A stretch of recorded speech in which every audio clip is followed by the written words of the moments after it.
우리 말씀 볼까요? 우리 다 일어나셔서 하나님 말씀을 읽도록 하겠습니다. 오늘 우리에게 주신 하나님 말씀은 이사야서 6장 8절부터 13절까지 말씀입니다. 이사야서 6장 8절부터 13절까지 말씀. 우리 교독하도록 하겠습니다. 내가 또 주의 목소리를 들으니 주께서 이르시되 내가 누구를 보내며 누가 우리를 위하여 갈고 하시니 그때 내가 이르되 내가 여기 있나이다 나를 보내소서 하였더니 여호와께서 이르시되 가서 이 백성에게 이르기를 너희가 듣기는 들어도 깨닫지 못할 것이요 보기는 보아도 알지 못하리라. 이 백성의 마음을 둔하게 하며 그들의 귀가 막히고 그들의 눈이 감기게 하라. 염려하건대 그들의 눈으로 보고 귀로 듣고 마음으로 깨닫고 다시 돌아와 고침을 받을까 하노라 하시기로 내가 이르되 주여 어느 때까지니까 하였더니 주께서 대답하시되 성읍들은 황폐하여 주만 없으며 가옥들은 이 토지는 황폐하게 되며 여호와께서 사람들을 멀리 옮기셔서 이 땅 가운데에 황폐한 곳이 많을 때까지니라. 그 중에 10분의 1이 아직 남아 있을지라도 이것도 황폐하게 될 것이나 밤나무와 상수리나무가 배임을 당하여도 그 그루터기는 남아 있는 것 같이 거룩한 씨가 이 땅의 그루터기니라 하시더라. 아멘. 앉으시겠습니다. 우리 다 앞뒤 자고 계신 분들하고 한번 인사 나눌까요? 당신 얼굴에서 빛이 납니다. 인사 나누세요. 당신 얼굴에서 빛이 납니다. 네, 당신 얼굴에서 빛이 납니다. 아멘. 과거 로마라고 하는 나라는 세 명의 장군에 의해서 나라가 다스려졌습니다. 일전에 우리가 학교 다닐 때 이런 말을 배웠죠. 삼두 정치라는 걸 아마 들어보셨을 겁니다. 로마는 세 명의 장군에 의해서 다스려지는 거예요. 그래서 삼두 정치라고 이야기를 합니다. 먼저 로마의 위대한 장군, 그러면 카이사르가 있죠. 카이사르. 두 번째 장군은 폼페이우스, 세 번째는 크라소스. 이 세 명의 장군이 다스리고 있을 때였습니다. 그런데 이 크라소스라는 장군은 카이사르라는 장군에 의해서 패하게 되는 겁니다. 두 명이 남아요. 카이사르와 폼페이우스, 이 두 명의 장군이 남게 됩니다. 그런데 로마의 원로원은 누구의 손을 들어주냐면 폼페이우스의 손을 들어주게 됩니다. 그래서 이 원로원이 폼페이우스를 통해서 카이사르를 제거하려고 합니다. 그런데 이 사실을 카이사르 장군이 알게 됐어요. 내가 이걸 가만두지 않겠다. 원로원과 저 폼페이우스 장군, 내가 전쟁에서 저들을 승리해야지. 그리고 전쟁을 일으키기 위해서 군대를 이끌고 갑니다. 그때 했던 이 카이사르가 했던 유명한 말이 있어요. 주사위는 던져졌다. 이 카이사르 이야기는 이미 주사위는 던져졌다. 어쩔 수 없다라는 거예요. 그리고 군대를 이끌고 가는데 로마 안으로 절대 군대가 들어오지 못하게 했습니다. 군대가 들어오려면 무장 해제를 하고 들어와야 돼요. 그래서 군대가 로마까지 들어갈 수 있는 마지막 노선이 어디냐? 마지막 경계가 루비콘 강입니다. 루비콘 강. 그 강은 절대 군대가 넘어서는 안 되는 거예요. 그럼에도 카이사르가 무장한 군인들과 함께 루비콘 강을 건너가게 됩니다. 그때 나온 말이 뭐예요? 루비콘 강을 건넜다. 그런 말이 나오고 있는 거예요. 강을 건넜다. 이제 돌이킬 수 없다. 이런 말이에요. 그래서 결국은 이 폼페이우스의 전쟁 가운데서 카이사르가 이기게 됩니다. 그리고 카이사르가 황제로 올라가게 되죠. 그런데 전쟁에서 승리했을 때 얼마나 기쁨이 좋겠어요. 전쟁에서 승리하고 났을 때 그 기쁨이 있는 거예요. 그 기쁨. 이 기쁨을 사람들하고 나누고 싶고 가장 친한 친구에게 이 기쁜 소식을 전해주고 싶었습니다. 그래서 친구에게 편지를 하나 보내요. 그 편지의 내용은 딱 세 마디가 기록되어 있습니다. 왔노라, 보았노라, 이겼노라. 이 말이 거기서 나온 거예요. 왔노라, 보았노라, 이겼노라. 이 말만 들어도 카이사르가 얼마나 기뻤는지 알겠죠. 너무너무 기쁘니까 왔노라, 보았노라, 이겼노라. 이 승리의 기쁨을 사람들과 함께 나누고 싶었던 거예요. 마라톤이라는 이 경기가 유래된 내용을 아마 들어보셨을 겁니다. 마라톤이라는 경기. 그리스라는 나라가 고대 근동지방의 그 강력한 나라 페르시아와의 전쟁이 있게 됩니다. 이 페르시아는 지금의 이란이잖아요. 이 페르시아하고 그리스가 전쟁을 하는데 이 그리스는 이길 수 있는 상대가 안 됐습니다. 그 열세적인 상황 속에서 극적으로 페르시아를 이기는 거예요. 그러자 이 그리스가 너무나도 기쁜 나머지 아테네에 있는 시민들에게 이 기쁜 소식을 전해주고 싶어요. 그래서 어느 한 병사에게 가서 우리가 이겼다는 소식을 시민들에게 알려줘라. 그래서 그 기쁜 마음을 가지고 달려가서 사람들에게 전하는 겁니다. 우리가 페르시아와 싸워 승리했습니다. 그래서 이것이 유래가 돼서 무슨 경기가 만들어져요? 마라톤 경기가 만들어졌다. 아마 그런 이야기 한 번 정도 들어봤을 겁니다. 내가 너무 기쁜 일을 경험해요. 기쁜 일을 경험하면 이걸 가만히 있는 게 아니에요. 이 기쁜 소식을 누군가하고는 함께 나누고 싶은 거. 다 우리 그런 마음을 가지고 있습니다. 예를 들어서 한번 생각해 보세요. 내가 암으로 고통받고 있었어요. 그런데 병원에 가서 봤더니 의사가 이런 이야기를 하는 거예요. 암이 다 나았습니다. 암이 다 치유받았습니다. 그런 이야기를 들으면 기뻐요, 안 기뻐요? 기쁘죠. 사람들 찾아가서 내가 다 암이 나았대. 암이 흔적도 없이 사라졌대. 그 기쁜 소식을 전하고 싶잖아요. 하다못해 우리 아이가 대학에 들어갔습니다. 그럼 안 기뻐요? 기뻐요, 안 기뻐요? 얼마나 기뻐요. 우리 아이가 드디어 대학에 갔습니다. 그럼 그 기쁜 마음을 가지고 사람들마다 이야기할 거 아니에요. 우리 애가 이번에 대학에 합격했어요. 우리 아이가 이번에 좋은 직장에도 들어갔어요. 우리 기쁜 일을 경험하게 되면 그 기쁜 소식을 사람들에게 알려주고 전해주고 싶은 거 다 우리는 그런 마음을 가지고 있어요. 그런데 우리가 살아오면서 갖게 되는 진짜 기쁨이 뭐냐라는 거예요. 진짜 기쁨. 우리 인생에 경험하게 되는 진짜 기쁨은 다른 그 무엇이 아니라 죄사함의 기쁨이라는 거예요. 이것만큼 큰 기쁨이 없는 겁니다. 우리를 보세요. 우리가 살아가면서 인생에 갖게 되는 죄의 문제가 있잖아요. 근데 이런 생각을 가져. 나는 죄가 없어요. 내가 누구에게 거짓말하며 사는 사람도 아니고 사기치는 사람도 아니고 남에게 피해 주는 사람도 아니고 나는 별로 그렇게 죄를 지며 살아가는 사람이 아니에요. 이런 생각을 갖는단 말이에요. 우리는 죄를 도덕적이고 윤리적인 것만 죄라고 생각해. 도덕적이고 윤리적인 것. 그런데 성경에서 이야기하는 죄는 도덕과 윤리의 문제만이 아니라는 거예요. 하나님의 말씀대로 살지 않고 불순종하며 살아갑니다. 그것도 죄라는 거예요. 우리 인생의 주인은 하나님이 되십니다. 우리 인생의 주인이 하나님이시면 그러면 우리는 주인 대신 그 하나님의 말씀대로 하나님의 뜻대로 살아가야 되는 거예요. 그런데 인생의 주인이 하나님이신 걸 인정하지 않고 내가 인생의 주인이라고 생각하고 내 맘대로 살아가고 내 뜻대로 살아가요? 그럼 그게 죄라는 거예요. 도덕적이고 윤리적인 것만 죄가 아니라 말씀대로 살지 않고 불순종하며 살아가고 내 인생의 주인이 나처럼 착각하며 내 맘대로 살아가는 거, 그게 다 죄라는 거예요.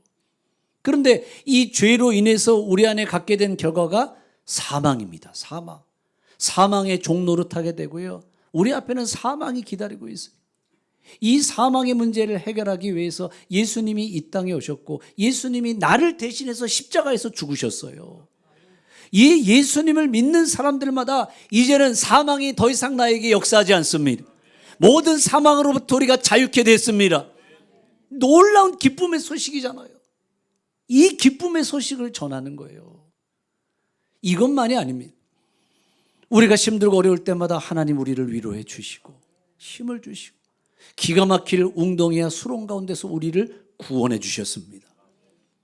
돌아보면 내 노력, 내 열심으로 한 것 같아도 내 노력, 내 열심으로 된 게 하나도 없어요. 다 하나님의 역사였고 하나님의 은혜였고 하나님의 축복이었던 걸 여러분 믿으시기를 바랍니다. 그래서 우리는 이 기쁜 소식을 사람들에게 전하는 거예요. 그게 전도하는 거예요. 근데 여기서 문제가 있죠. 우리가 사람들에게 복음을 전하고 전도를 하는데 우리가 전할 때마다 사람들이 다 받아들일까요? 다 받아들이지 않아요. 우리가 나가서 전할 때 사람들의 반응이 없어요. 길거리에 나가서 예수 믿으세요. 교회 한번 나오세요. 그러면은 다 그 이야기를 받아들이면 좋을 텐데 어떤 사람은 흔쾌하게 전도지를 받는 사람도 있지만 어떤 사람들은 거절하는 사람도 있죠. 어떤 사람은 욕을 하는 사람도 있죠. 별의별 일들을 우리가 다 경험할 때가 있습니다. 그런데 이런 일을 만날 때 사람들의 반응 없음에 실망하지 마세요. 따라해 보세요. 사람들의 반응 없음에 실망하지 말자. 사람들이 아무 반응을 하지 않아도 여러분 실망하지 마세요. 말씀에도 보세요. 하나님이 이렇게 말씀하십니다. 오늘 나를 위하여 누가 갈꼬 그래요. 나를 위해서 누가 갈꼬. 그러자 이사야 선지자가 이렇게 말합니다. 주님, 내가 여기 있습니다. 나를 보내소서. 자신을 보내달라고 이야기합니다. 그러면 하나님이 가라고 말씀하시니까 그 말씀을 가지고 가면 하나님의 말씀을 전할 때 사람들이 받아들여야 되잖아요. 안 받아들일 거라는 거예요. 말씀을 보세요. 이사야서 6장 8절 9절 말씀 보겠습니다. 이사야서 6장 8절 9절 말씀. 이사야 8장 6절 8절 9절 말씀 이렇게 이야기합니다. 또 주의 목소리를 들으니 주께서 이르시되 내가 누구를 보내며 누가 우리를 위하여 갈꼬 나를 대신해서 누가 갈꼬 라고 이야기해요. 그때에 이사야가 이렇게 말했어요. 이르되 내가 여기 있나이다 나를 보내소서. 나를 보내달라는 거예요. 9절 말씀 보세요. 예수께서 여호와께서 이르시되 가라고 말씀하셨어요. 근데 가기는 가지만 어떻게 될까요? 이 백성에게 이르기를 너희는 듣기는 들어도 깨닫지 못할 것이요 보기는 보아도 알지 못하리라. 하나님 말씀을 듣고 가서 전하지만 사람들이 그 하나님의 말씀 받아들일까요? 받아들이지 않는다는 거예요. 들어도 깨닫지도 못할 것이고 받아들이지도 않을 것이다. 예레미야가 가서 사람들에게 이야기를 합니다. 하나님이 이스라엘 백성들을 심판하셔서 바벨론 포로로 끌려갑니다. 사람들이 들어요? 사람들이 듣지 않아요. 아무 반응을 보이지 않는 거예요. 사람들에게 가서 우리가 말씀을 전할 때 사람들이 받아들이면 다 좋죠. 근데 반응하지 않아요. 반응 없으면 실망하지 마세요. 생각해 보세요. 예수님도 말씀을 전하면 사람들이 예수님 말씀을 다 깨닫고 믿고 예수님을 받아들여요? 그러지 않았다니까요. 바리새인들, 제사장들, 예수님이 직접 말씀을 전해도 사람들이 깨닫지 못하고 받아들이지 않는다고요. 하물며 예수님이 전해도 사람들이 받아들이지 않는데 내가 간다고 해서 모든 사람들이 전부 다 받아들이느냐? 그렇지 않다라는 거예요. 가족들도 보세요. 가족들에게도 교회 한번 같이 가자고, 한번 예수 믿어라 보라고. 그러면 이런 이야기들을 많이 합니다. 종교에는 자유가 있어. 이런 얘기들을 많이 한단 말이에요. 종교에 자유가 있어. 받아들이지 않아요. 교회 나가자는 얘기할 것 같으면 다시는 오지도 말라고. 이렇게 말하는 사람도 있을까 없을까요? 있다니까요. 있어요. 그런데 사람들이 반응 없음에 실망하지 마세요. 계속 찾아가서 두들겨 보는 거예요. 포기하지 않으면 때가 이름에 거두리라. 눈물로 씨를 뿌리는 자는 기쁨으로 단을 거두리라. 계속 두들겨 보는 거예요. 대장간에서 대장장이가 물건을 만들 때 보세요. 대장장이가 그 쇠를 가지고 계속해서 내리치잖아요. 그럼 그렇게 두꺼웠던 그 쇠가 대장장이가 망치질을 계속하면 두꺼웠던 쇠가 얇아지죠. 구부러졌던 이 쇠가 펴지게 돼 있죠. 똑같은 겁니다. 아무리 복음을 전하고 말씀을 전해도 그 마음의 벽이 두꺼운 사람들이 있어요.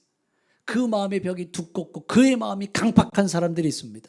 복음의 망치를 두들기는 거예요. 복음의 망치로 계속해서 두들기다 보면 두꺼워졌던 마음의 벽이 얇아집니다. 계속해서 복음의 망치를 두들기다 보면 그 강팍한 마음들이 펴지게 돼 있습니다. 그래서 포기하지 말자라는 거예요. 포기하지 말고 열심을 다해보자. 지난 시간에 저는 그런 이야기도 드렸어요. 미국에서 자동차 판매하는 도요타 회사의 직원들, 이 도요타 회사의 직원들이 자동차를 판매하는데 한 번, 두 번 가서 그래서 계약이 되는 게 아니에요. 계속해서 찾아가서 자동차를 세일합니다. 그때 그들이 하는 말이 있잖아요. 당신이 죽든지 내가 죽든지 둘 중에 하나가 돼야 끝나는 겁니다. 결국은 계약을 성사시킨다는 거예요. 자동차 하나를 팔기 위해서도 그런 열심을 갖고 있다면 우리가 영혼을 살리고 생명을 살리는 일에는 이런 포기가 있어서는 안 돼요.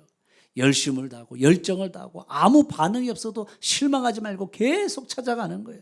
다시 한번 따라해 보세요. 반응 없음에 실망하지 말자. 반응 없는 거에 실망하지 마십시오. 계속 찾아가고 열심을 다하는 거예요. 그럼 어느 순간 성령님이 역사하시는 때가 옵니다. 성령님이 역사하시면 마음의 문이 열려지게 되어 있습니다. 그러면 주님을 영접하는 때가 오게 되어 있어요. 그때까지 포기하지 않고 열심을 다하고 최선을 다할 수 있는 저와 여러분이 되길 주님의 이름으로 축복합니다. 그런데 우리가 열심을 다하고 최선을 다하고 그리고 이 사명을 감당하잖아요. 우리 안에 부흥의 역사가 일어나게 됐어요. 놀라운 부흥의 역사가 일어납니다. 그런데 이 부흥의 역사가 일어나면 이 부흥은 우리 교회 안에만 머무는 것이 아니라 부흥은 옆으로 퍼져나가는 성질을 가지고 있어요. 불을 보세요. 불이 성질은 옆으로 번지는 특성을 가지고 있단 말이에요. 산불이 끄기 어려운 이유가 뭐냐면 꺼졌다라고 생각을 해도 그 불씨가 날아갑니다. 바람을 타고 불씨가 날아갈 때는 2km, 3km를 날아간대요. 2km, 3km를 날아가서 거기서 또 다른 불을 만들어내는 거예요. 그래서 산불을 끈다는 게 참 어렵다. 그런 이야기를 합니다. 그런데 여러분, 부흥의 불길이라는 게 이와 마찬가지예요. 그 부흥이 한 교회에 일어나면 그 부흥은 그 교회 안에만 머물지 않습니다. 한 교회에 임했던 그 부흥은 그 교회를 넘어서게 돼 있어요. 그 부흥이 지역에 있는 교회들 가운데 옮겨 붙게 돼 있고 그 교회에 임했던 그 부흥의 분길은 온 나라 민족 열방 가운데로 퍼져나가게 돼 있습니다. 그게 부흥의 불이라는 거예요. 과거 1900년대 초에 미국 안에서 부흥의 역사가 일어났습니다. 미국 LA 야주사 거리에서 성령의 강력한 역사가 일어나자 막 부흥의 불길이 일어나. 그런데 그 부흥의 불길이 미국 전역을 덮었고요. 미국 전역을 덮였던 이 부흥의 불길이 전 세계로 퍼져나갔어요. 그런데 결국 이 부흥의 불길이 어디까지 왔느냐? 우리나라까지 온 거예요. 그게 1907년 평양 대부흥운동이에요. 부흥은 퍼져나가는 성질이 있어요. 부흥은 옮겨 붙는 성질이 있어요. 자, 그렇다면 우리 교회 안에 이 전도의 열심과 열정을 가지고 부흥이 일어난다고 생각해 보세요. 우리 교회에 일어났던 이 부흥은 우리 교회 안에만 머물지 않습니다. 우리 교회에 임했던 이 부흥은 우리 지역으로 옮겨 붙게 돼 있고, 아멘이십니까? 지역으로 옮겨 붙어요. 우리 교회에 임했던 이 부흥이 이 지역으로 옮겨 붙게 하시고 이 지역에 옮겨 붙은 이 부흥의 불길은 전 세계 나라와 민족 열방을 향해 퍼져나가게 돼 있어요. 그래서 우리는 열심히 전도해야 되고 우리는 부흥을 사모해야 됩니다. 또 그리고 이 부흥은 양적인 성장만을 가져오는 게 아니라 질적인 성장을 가져와요. 미국의 이 팀 켈러 목사님이 쓰신 센터 처치라고 하는 유명한 책이 있습니다. 이 책 가운데서 이 팀 켈러 목사님이 부흥에 대해서 이야기를 하는데 이런 이야기를 하시는 거예요. 부흥은 어떤 지역이나 국가 전체처럼 넓은 영역에 영향을 줄 수 있다고 그랬어요. 그러니까 한 교회의 부흥은 한 교회로 끝나지 않아요. 영향을 주는 거예요. 한 교회나 부서처럼 좁은 영역에 영향을 줄 수도 있고 넓은 영역, 좁은 영역 어찌됐든 한 교회에 임한 부흥은 영향을 주게 돼 있어요. 부흥은 매우 부드럽고 조용하게 일어날 수도 있고 혹은 요란스럽게 일어날 수도 있다. 그러나 모든 부흥은 성령의 일반적인 사역이 몇 배나 강하게 나타날 때다. 그러니까 부흥의 역사는 성령의 역사라는 거예요. 부흥이 일어날 때는 일상적인 은혜의 수단들을 통해서도 새롭게 각성하는 신자들과 깊이 회심하는 죄인들, 영적으로 거듭나는 성도들이 급격하게 늘어난다. 그러니까 부흥을 사모하는 거예요. 부흥하면 그 부흥에 회심하는 사람들도 늘어난다. 그리고 뒤이어 필연적인 무엇이 따라와요? 교회 성장이 따라온다. 부흥은 요란할 수도 있어요. 조용할 수도 있어요. 전 세계적으로 퍼져나갈 수도 있어요. 이 지역에 임할 수도 있어요. 그러나 중요한 것은 한 교회에 임한 그 부흥은 그 교회 안에만 머무르지 않아요. 그 교회에 임한 부흥은 반드시 영향을 미치게 되어 있습니다. 그리고 이 부흥을 통해서 회심하는 사람들이 생겨요. 거듭나는 사람들이 생겨나요. 그 다음은 어떤 일이 일어나요? 필연적인 교회 성장이 일어난다. 자, 그렇다면 오늘 우리가 열심히 전도하는 일들은 그냥 사라지는 일들이 아닙니다. 우리가 열심으로 전도하는 그 일들을 통해서 부흥의 마중물이 되게 하십니다. 부흥의 오늘 씨앗이 되게 하십니다. 그리고 우리에게 맺던 이 부흥의 역사는 우리 안에만 머무르는 게 아니에요. 우리 지역에 영향을 미치고 우리 나라에 미치고 전 세계에 영향을 미치게 돼 있어요. 더 나아가서는 우리 안에 임했던 이 부흥의 역사를 바라보면서 주변에 있는 교회들이 도전을 받는 거예요. 도전을 받아요. 저 교회가 할 수 있다면 우리도 할 수 있습니다. 여러분 그렇지 않겠습니까? 저 교회가 할 수 있으면 왜 우리는 못하겠어요? 저 교회가 저런 부흥이 일어날 수 있다면 우리도 저런 부흥이 일어날 수 있다. 왜 그렇게 안 되겠어요? 그래서 저는 그런 기대와 소망함을 가지고 기도하고 있어요. 하나님, 우리 교회가 오늘 이 지역과 그리고 이 나라 이 민족 가운데 도전을 주는 교회가 됐으면 좋겠습니다. 좀 도전을 줘야 되지 않겠어요? 저마다 이런 이야기를 합니다. 지방으로 갈수록 사람들이 줄어듭니다. 인구가 줄어듭니다. 교회가 점점 어려워지고 있습니다. 하나같이 다 부정적인 이야기들을 다 많이 하고 있습니다. 그런 이야기들 많이 하고 있잖아요. 그러면 지역이 힘들어지고 어려워지고 있는데 그러면 그런 이야기, 환경 결정론자들의 이야기를 따라가야 되느냐? 그거 아니라는 거예요. 그게 아니라 이 상황 속에서도 하나님 우리 교회에 부흥을 허락하여 주시고 우리 교회가 부흥할 수 있으면 다른 교회도 부흥할 수 있다. 우리 교회가 할 수 있으면 다른 누구라도 할 수 있다. 그런 도전을 줄 수 있는 교회, 그런 일에 쓰임 받을 수 있는 우리 성도, 그걸 놓고 기도하고 있어요. 우리 성도들이 부흥의 마중물이 되십시오. 부흥의 씨앗이 되십시오. 부흥의 불길을 일으켜 세웁시다. 부흥의 불길을 일으켜 세웁시다. 우리 교회가 할 수 있으면 어느 교회도 할 수 있는 거예요. 우리 교회에 임한 이 부흥의 놀라운 역사가 우리 공주 지역을 덮게 하시고 우리 나라를 덮게 하시고 더 나아가 민족과 열방을 덮을 수 있는 이 놀라운 역사가 우리 안에 일어나기를 주님의 이름으로 축복합니다.